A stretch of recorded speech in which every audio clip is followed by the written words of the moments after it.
Welcome to NC knowledge for all. तो जी हाँ, आज हम पढ़ने वाले हैं क्लास 6 के टॉपिक चैप्टर 11 को। तो जैसा कि आपने वीडियो के थंबनेल से ही देख लिया होगा, चैप्टर का नाम है इमारतें, चित्र तथा किताबें। यानी इमारतें क्या होती है और क्यों बनाई जाती है और कैसे बनाई जाती है, चित्र क्या होते हैं, क्यों बनाए जाते हैं और कैसे बनाए जाते हैं, किताबें क्या होती है और क्यों लिखी जाती है और क्यों पढ़ी जाती है, इसके बारे में। तो चलिए स्टार्ट करते हैं। यहाँ पर एक दिव्यांग बच्चा दिखाया गया है जिसका नाम है मरुतस्वामी। यह बहुत खुश था क्योंकि इसका जो भाई है इसको पहिएदार कुर्सी में बिठाकर उसे कुतुब मीनार दिखाता हुआ एक प्रसिद्ध लोहा स्तंभ के सामने ले आया। लोहा स्तंभ यानी लोहे का खंभे के सामने। धूल भरे पथरीले रास्तों से रैंप के सारे यहाँ तक आना काफ़ी मुश्किल था। अपने इस अनुभव को मरुतस्वामी कभी नहीं भूल पाएगा। तो चलिए बात करते हैं धातु विज्ञान की। प्राचीन भारतीय धातु वैज्ञानिकों ने विश्व धातु विज्ञान के क्षेत्र में प्रमुख योगदान दिया। क्या दिया है? धातु वैज्ञानिकों ने विश्व में मतलब पूरी दुनिया के अंदर धातु विज्ञान के क्षेत्र में काफ़ी योगदान दिया है। पुरातत्वविद खुदाई ने यह दर्शाया है कि हड़प्पावासी कुशल शिल्पी थे। यानी हड़प्पावासी जो थे धातु से अच्छे मतलब शिल्पी थे, कुछ भी बना सकते थे। उन्हें तांबे का धातु क्रम था, यानी तांबे से काम करने की उनकी जानकारी थी। उन्होंने तांबे और टीन को मिलाकर कांसा भी बनाया। जहाँ हड़प्पावासी कांस्य युग से जुड़े थे वहीं उनके उत्तराधिकारी लोहा युग से संबंधित थे। कहाँ? लोहा युग से। कौन उत्तराधिकारी? यानी आने वाले वंशज। भारत अत्यंत विकसित किस्म के लोहे का निर्माण करता था, जैसे कि खोटा लोहा था, पिटवा लोहा और ढलवा लोहा। तो जैसा कि आप देख सकते हैं यहाँ है लोहा स्तंभ। लोहा स्तंभ यह है महरौली, दिल्ली के महरौली में कुतुब मीनार के परिसर में खड़ा ये लोहा स्तंभ भारतीय शिल्पकारी की कुशलता का अद्भुत उदाहरण है। इसकी ऊंचाई है 7.2 मीटर और वजन है 3 टन। इसका निर्माण लगभग 1500 साल पहले हुआ। कितने सौ साल पहले? 1500 साल पहले। और आश्चर्य की बात यह है कि इसमें अभी तक जंग नहीं लगा। इसके बनने के समय की जानकारी हमें इसके खुदे अभिलेख से मिलती है। इसमें जो है चंद्र नाम के एक शासक का जिक्र है जो संभवतः गुप्त वंश का था, जिसके बारे में हमने चैप्टर 10 में पढ़ चुके हैं। अगर आपने चैप्टर 10 की वीडियो नहीं देखी तो मैं आपको सजेस्ट करूंगा कि आप जाके प्लेलिस्ट में जाके चैप्टर 10 की वीडियो जरूर देखें। तो चलिए बात कर लेते हैं। ईंटों और पत्थरों की इमारतें। हमारे शिल्पकारों की कुशलता के नमूने स्तूपों जैसे कुछ इमारतों में देखने को मिलते हैं। किनमें? स्तूपों जैसी इमारतों में। स्तूप का अर्थ होता है टीला। हालांकि स्तूप विभिन्न आकार के होते हैं, कभी गोल होते हैं या लंबे होते हैं, तो कभी बड़े या छोटे। उन सब में एक समानता होती है कि इसमें अक्सर जो है एक छोटा डिब्बा रखा होता है और डिब्बे में बुद्ध या उनके अनुयायी, किनकी? यानी जो गौतम बुद्ध या उनको मानने वाले लोगों के शरीर के अवशेष थे, जैसे उनमें दांत हो गए, हड्डी या उनकी राख या उनके द्वारा प्रयुक्त हुई चीज या कोई कीमती पत्थर अथवा सिक्के रखे रहते थे। इसे धातु मंजूषा कहते हैं। क्या कहते हैं इसे? धातु मंजूषा। इस बॉक्स को धातु मंजूषा कहते हैं। प्रारंभिक स्तूप धातु मंजूषा के ऊपर रखा मिट्टी का टीला होता था। क्या होता था? धातु मंजूषा के ऊपर रखा मिट्टी का टीला होता था। प्रारंभिक स्तूप होते थे। बाद में टीले को ईंट से ढक दिया गया। किससे? ईंटों से ढक दिया गया। और बाद में काल उसमें गुम्बद नुमा ढांचे को तराशे हुए पत्थर पर ढक दिया गया। अक्सर स्तूपों के चारों ओर परिक्रमा का यानी घूम चक्कर लगाने के लिए एक वृत्ताकार पथ बनाया गया। पथ वृत्ताकार यानी गोल, जिसे प्रदक्षिणा पथ कहते हैं। किसे क्या कहते थे? प्रदक्षिणा पथ। इस रास्ते को रोलिंग से घेर दिया। किससे? रोलिंग से। जैसे कि आप ये देख सकते हैं, इनके द्वारा घेर दिया गया। वेदिका में प्रवेश द्वार बने होते थे। किसमें? वेदिका में। रेलिंग तथा तोरण द्वार मूर्तिकला की सुंदर कलाकृति से सजे होते थे। किससे? सुंदर मूर्तिकला और कलाकृति से। मानचित्र 7 में 105 पेज नंबर पे अमरावती ढूंढो। यहाँ कभी एक भव्य स्तूप हुआ करता था। क्या होता था? भव्य स्तूप, जो लगभग 2000 साल पहले बना था। इस स्तूप को सजाने के लिए शिलाओं पर चित्र उकेरे गए। क्या करे गए?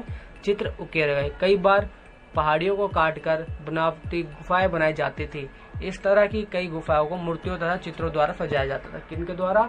मूर्तियां बनाकर या फिर चित्रों द्वारा। जैसा कि आप हम चैप्टर 10 पहले के चैप्टर में पढ़ चुके हैं गौतम बुद्ध और जैन धर्म के बारे में।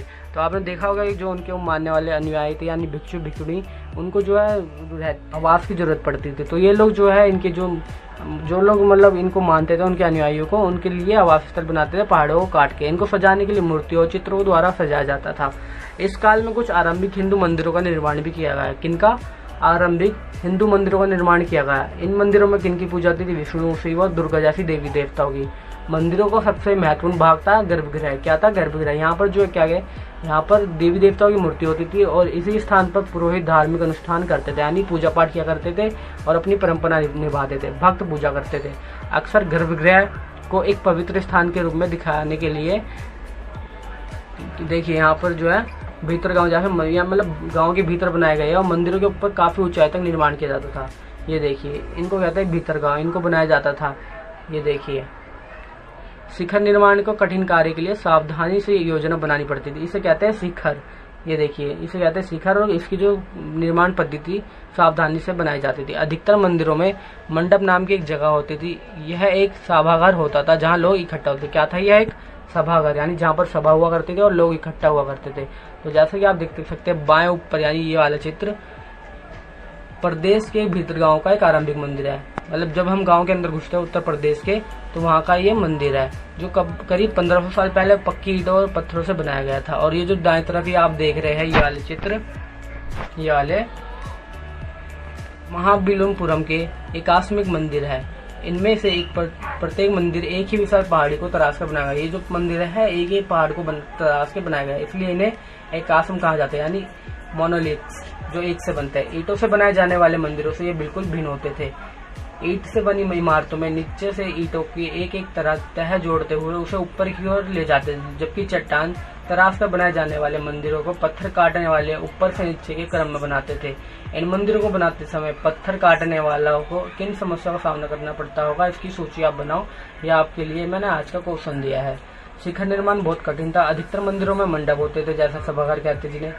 महाबलिपुरम को और ऐहोल को ढूंढो, चैप्टर मानचित्र 7 में और 105 पेज नंबर। इन शहरों में पत्थरों से बने कुछ उत्कृष्ट मंदिर है, यानी उत्कृष्ट मंदिर, यानी बहुत ही महत्वपूर्ण मंदिर है। उनमें से कुछ यहाँ दिखाए गए। ये देखिए, यह एक मंदिर है जो आपको चित्र मानचित्र 7 में देखने को मिला, पेज नंबर 107 पे। स्तूप तथा मंदिर किस तरह बनाए जाते थे? तो जैसा कि अभी हमने ऊपर पढ़ा है, कुछ स्तूप जो है पत्थरों से बनाए जाते थे, और जो मंदिर थे कुछ को पत्थरों से या फिर पहाड़ों को तराश के बनाया जाता था। स्तूप तथा मंदिरों को बनाने की प्रक्रिया में कई अवस्थाएं आती थी। इसके लिए काफी धन खर्च होता था, इसलिए आमतौर पर राजा या रानी इन्हें बनवाने का निश्चय करते थे। ये जो है हम लोग नहीं बनवा सकते थे, इसमें बहुत पैसा लगता था। जैसे कि राजा या रानी इन्हें बनाने का निश्चय करते थे। फिर इन मंदिर या स्तूप के लिए सोच विचार कर तय किए गए स्थान पर शिलाखंडों को पहुंचाना होता था। यहाँ पत्थरों को काट छाट कर तराशने के बाद खंभों, दीवारों की चौखटों, फर्शों तथा छतों का आकार दिया जाता था। इन सबको तैयार हो जाने पर सही जगह पर उन्हें लगाना मुश्किल काम हो जाता था। क्या था, इनको पहले तराश लिया जाता था, दीवारों की चौखटें, फर्शों तथा छतों का आकार दिया जाता था, यानी उनको बनाया जाता था कि किस तरह बनाया जाए। उसके बाद इनको लगाया जाता था अलग से। बाएं और उड़ीसा का जैन मत है। ये देखिए, जो आप देख सकते हैं मत, जैन मत है, ये एक जैन मत है बाएं ओर, जो यह जो है उड़ीसा में है, जिसकी कैपिटल है भुवनेश्वर।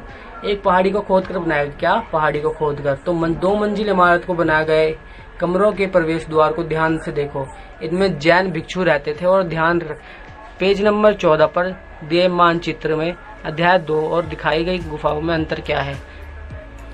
ये देखिए, आप देख सकते हैं यहाँ पर एक सिक्का भी दिखाया हुआ है। इस तरह शानदार ढांचों का निर्माण करने वाले शिल्पकारों को सारा खर्चा फलभक्त राजा रानी देते थे। ये देखिए, यहाँ पर एक सिक्का पर दिखाया गया है, जिसमें शिल्पकारों को दिखाया गया है कि वह अपनी शिल्पकृति का प्रदर्शन कर रहे हैं। इसके अतिरिक्त इन स्तूपों या मंदिरों में आने वाले भक्त जो उपहार अपने साथ लाते थे, उनसे इमारत की सजावट की जाती थी। यानी जो यहाँ पर, इसके अलावा यहाँ पर जितने भी लोग आया करते थे, जो भक्त यानी पूजा करने आते थे, वे अपने साथ उपहार लाते थे। जैसे हाथी दांत। काम करने वाले श्रमिकों के संघ ने सांची के एक अलंकृत प्रवेश द्वार को बनाने में खर्च दिया था। एक हाथी दांत से जो है एक प्रवेश द्वार को सजावट करने के लिए खर्च दिया गया था। तोरण, प्रवेश द्वार, तोरण का मतलब होता है प्रवेश द्वार। इनकी सजावट के लिए पैसा देने वाले में व्यापारी, कृषक, माला बनाने वाले, इत्र बनाने वाले, लोहार, सुनार तथा ऐसे कई स्त्री पुरुष शामिल थे, जिनके नाम खम्भों, रोलिंग तथा दीवारों पर खुदे हैं। यानी इसमें बताया गया है कि इसमें कौन कौन लोग मदद करते थे। कृषक करते थे, माल बनवाने वाले, इत्र बनाने वाले, लोहार, सुनार, और यहाँ तक कि यहाँ जो कई ऐसे स्त्री पुरुष भी शामिल थे, जिनके नाम खम्भों पर लिखे थे और रोलिंग पे। इसलिए जब तुम इन स्थानों को देखने जाओ तो याद रखना कि कितने सारे लोगों ने इन्हें बनाने और सजाने में योगदान दिया है। तो यहाँ देख लेते हैं एक चित्रकला। मानचित्र 7 में अजंता को ढूंढो। आप जो है पहले की वीडियो में जाके मानचित्र 7 को देख लेना। यह वह जगह है जहाँ की पहाड़ों में सैकड़ों सालों पहले कई गुफाएं खोदी गई। इनमें से ज्यादातर बौद्ध भिक्षुओं के लिए बनाई, जैसा मैंने आपको भी बताया था कि उनके रहने के लिए गुफाएं बनाई जाती थी, जो बिहार कहलाते थे। इनमें से कुछ तो चित्रों द्वारा सजाया गया। यहाँ इनके कुछ उदाहरण दिए गए हैं। गुफाओं के अंदर अंधेरा होने की वजह से अधिकांश चित्र मसालों की रोशनी में बनाए गए थे। किसमें? अंधेरा होने की वजह से मसालों को जलाकर बनाए गए। इन चित्र के रंग जो है 1500 साल बाद भी चमकदार है। यह आज तक राज है कि ये अभी तक चमकदार कैसे है। यह रंग पौधों तथा खनिजों से बनाए गए थे। इससे पौधों और खनिजों से इन महान कृतियों को बनाने वाले कलाकार अज्ञात है। क्या है? अज्ञात है, पता है। तो जैसे कि आप ये देख सकते हैं एक सुंदर से मंदिर का आकृति। ये देखिए उसके बारे में लिखा है, अजंता के चित्र में तुम्हें इनके प्रत्येक चित्र में जो दिखता है उसका वर्णन करें। यानी इस आपके लिए एक क्वेश्चन दिया गया है कि आपको जो भी इस चित्र में दिखता है उसके बारे में आप कमेंट बॉक्स में जरूर बताएं। पुस्तकों की दुनिया, इस युग की कई प्रसिद्ध महाकाव्यों की रचना की गई। किसमें? इस युग में। इन उत्कृष्ट रचनाओं में स्त्री पुरुषों की वीर गाथा, यानी जो वीरता से वो युद्ध लड़ते हैं, देवी देवताओं से जुड़ी कथाएं है। करीब 1800 साल पहले एक प्रसिद्ध तमिल महाकाव्य है। क्या नाम है इसका? 1800 साल पहले फिलिपिकदरम की रचना की इलागी नामक कवि ने की थी। किसकी? इलागी नामी। इसमें केवल कोवल नाम के एक कावा व्यापारी की कहानी है। वह पुहार में रहता था। कहाँ रहता था? पुहार में रहता था। अपनी पत्नी कनगी की अपेक्षा कर वह एक नर्तकी माधवी से प्रेम करने लगा। किससे? नर्तकी से, जो नाचने वाली होती थी। बाद में वह और कनगी पुहार छोड़कर मदुर चले गए। कहाँ चले गए? छोड़कर मदुर चले गए। वहाँ पांड्य राजा के दरबारी जोहरी के कविलन पर चोरी का झूठा आरोप लगा दिया, जिस पर राजा ने उसे प्राणदंड दे दिया। कनगी, जो अभी भी उससे प्रेम करती थी, इस अन्याय के कारण दुख और शेष से भर गई। उसने मदुर शहर का विनाश कर डाला। किसका? मदुर शहर का। ये वही नर्तकी है जो इससे प्रेम किया करती थी। ये देखिए आपके लिए यहाँ पर एक पैसेज दिया गया है जो आप वीडियो को रोककर पढ़ लेना। एक तमिल महाकाव्य है मणि मेखलई। क्या नाम है इसका? मणि मेखलई को करीब 1400 साल पहले सतनार द्वारा लिखा गया। किसके द्वारा? सतनार द्वारा। इसमें कोवलन और माधवी की बेटी की कहानी है। ये रचना कई सदियों पहले ही खो गई थी। उनका पांडुलिपि द्वारा लगभग 100 साल पहले मिली है। कब मिली है? 100 साल पहले करीब। अन्य लेखक जैसे कालिदास, जिसके बारे में हमने चैप्टर 10 में पढ़ चुके हैं, संस्कृत में लिखते थे। किस में लिखते थे? कालिदास संस्कृत में लिखते थे। और ये किस लिए प्रसिद्ध है? अपने नाटकों की कहानियों के लिए। ये देखिए आप इस पैसेज को भी पढ़ लेना। पुरानी कहानियों का संकलन तथा संरक्षण। हिंदू धर्म से जुड़ी कई कहानियां जो बहुत पहले से प्रचलित थी, इसी काल में लिखी गई। कब लिखी गई? हिंदू धर्म की, यानी जब हड़प्पा सभ्यता का विकास हो रहा था। इनमें पुराण शामिल है। क्या शामिल है? पुराण। पुराण का शाब्दिक अर्थ है प्राचीन। क्या अर्थ है? प्राचीन। पुराणों में जो है विष्णु, शिव, दुर्गा या पार्वती जैसी देवी देवताओं से जुड़ी कहानियां हैं। इनमें इन देवी देवताओं की पूजा की विधियां दी गई। क्या दी गई है? इनको पूजा करने के तरीके। इसके अलावा इनमें संसार की सृष्टि तथा राजाओं के बारे में भी कहानियां। किसके बारे में? संसार की सृष्टि, यानी संसार कैसा है, और राजाओं के बारे में भी कहानियां दी गई है। अधिकतर पुराण सरल संस्कृत श्लोक में लिखे गए। किसमें लिखे गए? सरल संस्कृत श्लोक में, जिसमें सब उन्हें सुन और समझ सके। कौन? सभी लोग उन्हें सुन और समझ सके। स्त्रियां तथा शूद्र जिन्हें वेद पढ़ने की अनुमति नहीं थी, वह भी इसे सुन सकते थे। मतलब आपने पहले के चैप्टर में हम पढ़ चुके हैं कि जो स्त्रियां हुआ करती थी और जो शूद्र हुआ करते थे, यानी चौथा वर्ण जो हुआ करता था, उनको वेद पढ़ने की अनुमति नहीं थी, लेकिन वह इनको जो है पुराण को सुन सकते थे, मतलब श्लोकों को सुन सकते थे। पुराणों का पाठ पुजारी मंदिरों में किया करते थे। कहाँ किया करते थे? मंदिरों में। और लोग इसको सुनने आते थे। 2 संस्कृत महाकाव्य महाभारत और रामायण लंबे अरसे से लोकप्रिय है। जैसे कि हम आज भी देख सकते हैं, महाभारत और रामायण लंबे अरसे से। तुम में से कुछ बच्चे इन कहानियों से परिचित होंगे। महाभारत कौरवों से है और पांडवों के बीच के युद्ध की कहानी है। इस युद्ध का उद्देश्य है पुरुवंश की राजधानी हस्तिनापुर की गद्दी प्राप्त करना है। क्या है इसका उद्देश्य इस कहानी का? जो पुरुवंश की राजधानी थी हस्तिनापुर, उसकी गद्दी प्राप्त करना। यह कहानी तो बहुत ही पुरानी है, पर आज इसे हम जिस रूप में जानते हैं वह करीब 1500 साल पहले लिखी गई। माना जाता है कि पुराणों, क्या माना जाता है कि पुराणों और महाभारत दोनों का ही व्यास नामक ऋषि ने संकलित किया। महाभारत में ही भगवत गीता भी है। महाभारत में ही भगवत गीता भी आती है, जिसके बारे में हम चैप्टर 9 में पढ़ चुके हैं। कल के जो राजा थे राजकुमार राम, उनके बारे में। उनके पिता ने उन्हें वनवास दे दिया था। क्या दिया था? 14 वर्ष का वनवास दिया था। वन में उसकी पत्नी सीता का लंका के राजा रावण ने अपहरण कर लिया था। किसने? लंकापति रावण ने उनकी पत्नी सीता का अपहरण कर लिया, यानी उनको अगवा कर लिया था। सीता को वापस पाने के लिए राम को लड़ाई लड़नी पड़ी। वह विजय होकर कौशल की राजधानी अयोध्या है। कौशल की क्या राजधानी थी? अयोध्या। महाभारत की तरह ही रामायण भी एक प्राचीन कहानी है, जिसे बाद में लिखित रूप में दिया गया। क्या है? ये एक प्राचीन कहानी है जिसे बाद में लिखित रूप प्रदान किया गया। संस्कृत रामायण के लेखक वाल्मीकि माने जाते हैं। आम लोगों द्वारा कही जाने वाली कहानियां। तो चलिए देख लेते हैं आम लोगों में कौन सी कहानी प्रचलित थी। आम लोग भी कहानियां कहते थे, कविता और गीतों की रचना करते थे। क्या करते थे? कविता और गीतों की रचना किया करते थे। गाने गाते थे, नाचते थे, नाटकों को खेलते थे। इनमें से कुछ तो उस समय के आसपास जातक और पांच तंत्र की कहानियों के रूप में लिखकर सुरक्षित कर लिया गया। किसमें? जातक, जो मतलब बुद्ध की कहानी है, पंचतंत्र जो यानी हमारे जो पांच तत्व है उनके ऊपर लिखी गई है, आज भी सुरक्षित है, जो लिख के सुरक्षित कर ली गई। जातक कथाएं तो अक्सर स्तूपों की रोलिंग तथा अजंता के चित्रों में दर्शाई जाती है। इनमें से एक कहानी अगले पन्ने पर दी गई है। ये देखिए, ये वो कहानी है जो आप पढ़ लेना, और इसके बारे में जो क्वेश्चन है उसके बारे में आप कमेंट बॉक्स में ऑप्शन डाल के जरूर लिख देना। विज्ञान की पुस्तकें, तो हम बात कर लेते हैं विज्ञान की पुस्तकों के बारे में। इसी समय गणितज्ञ तथा खगोल शास्त्री आर्यभट्ट ने संस्कृत में आर्यभट्टयम नामक पुस्तक लिखी। कौन सी बुक लिखी इन्होंने? जो गणित के खगोल तथा खगोल शास्त्री थे आर्यभट्ट, इन्होंने संस्कृत में लिखी थी आर्यभट्टयम। इन्होंने लिखा कि दिन और रात पृथ्वी की अपनी दूरी पर चक्कर काटने की वजह से होते हैं। इन्होंने ही सबसे पहले बताया था कि जो दिन और रात होते हैं वे पृथ्वी की अपनी दूरी पर चक्कर काटने की वजह से होते हैं, जबकि लगता है कि रोज सूर्य निकलता है और डूबता है। उन्होंने ग्रहण के बारे में भी एक वैज्ञानिक तर्क दिया है। क्या? ग्रहण कैसे लगता है, यानी सूरज को कैसे सूरज के आगे अंधेरा छा जाता है, उसके बारे में भी उन्होंने बताया है। उन्होंने वृत्त की परिधि के मापने की भी विधि को निकाला है। क्या? उन्होंने वृत्त की परिधि, यानी जो वृत्त होता है उसको, जो हमने अपने अगर आपने मैथ पढ़ी हो तो उसके बारे में आपने पढ़ा होगा, वृत्त की परिधि, उनको ढूंढना भी इन्होंने सिखाया था, निकाला था। लगभग उतनी ही सही है जितना आज प्रयुक्त होने वाली विधि है। वराहमिहिर, ब्रह्मगुप्त, भास्कराचार्य, कुछ अन्य गणितज्ञ और खगोलवेत्ता, यानी यानी जो ब्रह्मांड का अध्ययन करते हैं, ब्रह्मांड का, जिन्होंने कई खोज की, इनके बारे में और पता लगाए।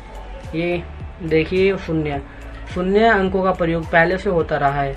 अब हम भारत के गणितज्ञों ने शून्य के लिए एक नए चिन्ह का आविष्कार किया है। गिनती की यह पद्धति अरबों द्वारा अपनाई गई थी और तब यूरोप में भी फैल गई। आज यह पूरी दुनिया का प्रयोग की जाती है। हाँ जी, आयुर्वेद चिकित्सा विज्ञान की एक विख्यात पद्धति है। आयुर्वेद, जैसा कि आपने पढ़ा हुआ, आयुर्वेद से आज भी इलाज किया जाता है, जो हमारी प्राचीन भारत की विकसित हुई थी। प्राचीन भारत में आयुर्वेद को दो प्रसिद्ध चिकित्सक रहे हैं। कौन कौन से दो प्रसिद्ध चिकित्सक है? पहला है चड़क, जो प्रथम द्वितीय शताब्दी में थे, और दूसरा सुश्रुतु।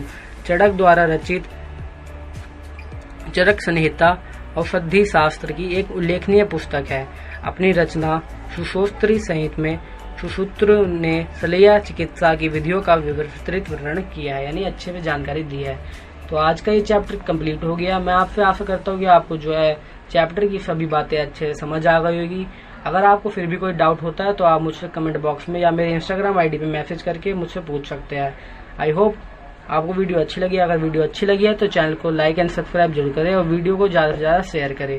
और आपके जितने भी, मैं दोबारा कह रहा हूँ, अगर आपको कोई भी पर्सन है तो आप मेरे से इंस्टाग्राम या मेरी फेसबुक आईडी से पूछ सकते हैं, या फिर कमेंट बॉक्स में उस क्वेश्चन को लिख सकते हैं। मैं आपको ज़्यादा से ज़्यादा जवाब देने की कोशिश करूँगा। Thank you for NC knowledge for all.